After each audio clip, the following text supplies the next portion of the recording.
To know Dave is to understand that Dave is a hands-on guy. So he was always a person that you could count on to do whatever needed to be done. He was always involved. He was also the guy that you saw at 4 a.m. The guy behind me was the fire chief. When I turned 13, which at that time was the legal age you could become a junior fireman, he's like, why don't you go with me and we'll go down here and we'll take T&I training. So be a fireman. He says, we're always short. You know, a consistent guy who showed up for anything that really needed to be done and showed up on calls. In July, it'll be 55 years with 2 departments. And again, to do it for that long, obviously, is admirable. 2 days ago, we went on back-to-back calls. Left one scene to go to the other. 2 o'clock in the morning, he showed up. I believe it was Friday night, 2 o'clock in the morning. And he's dependable. And he has bailed out my department several times when we've needed a second EMT.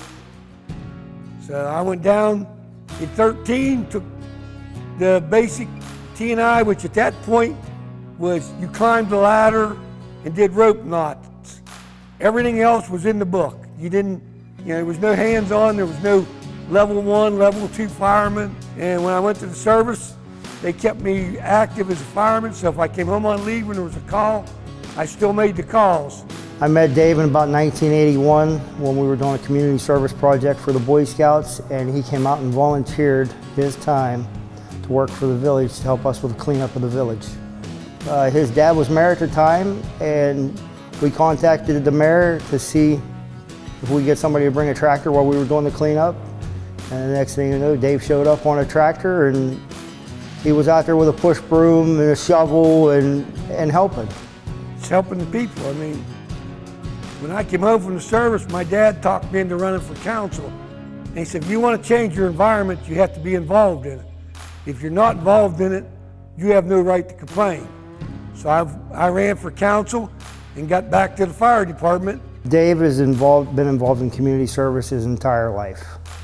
He's a go-getter, and he's dependable. If you need something, he's there. I'm still mayor. I've been the mayor since '82. Dave's been involved in the 911 board as a fire service representative since 1998. Every community has a zillion volunteer programs, and they all need help nowadays. There's something you can volunteer, no matter how old you are or anything. If we all got back to volunteering and taking care of our neighbors, we'd be a lot better off. There aren't many people like him left in the world.